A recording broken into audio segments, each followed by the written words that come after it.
Ito ay rated SPG. Striktong patnubay at gabay ng magulang ang kailangan. Maaaring may masiselang tema, lengguwahe, karahasan, sexual, horror o droga na hindi angkop sa... Alam na ni Olga na napaparating na si Tera matapos niyang makita ang mga palatandaang nagbabadya ng panganib.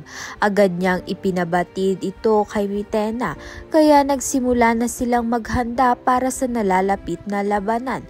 Sa kabila ng matinding paghahanda, hindi maiwasan ni Mitena na makaramdam ng pangungulila sa kanyang dating kaibigan na si Naya, ang tanging taong naging sandigan niya noong siya ay nagtatago pa.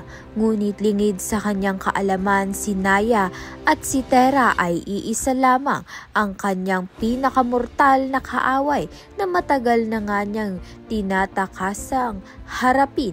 Samantalang ito ngang si Pirena ay naghahanda na upang lusubin na ang kaharian ni Mitena. Buo ang kanyang pasya na tuldukan na nga ang kadilimang nagmumula rito upang tuluyan ng matapos ang kadiliman sa Encantadia. Kaya naman nga't yan at iba pa ang dapat nating pakaabangan. Maraming salamat sa iyong panonood.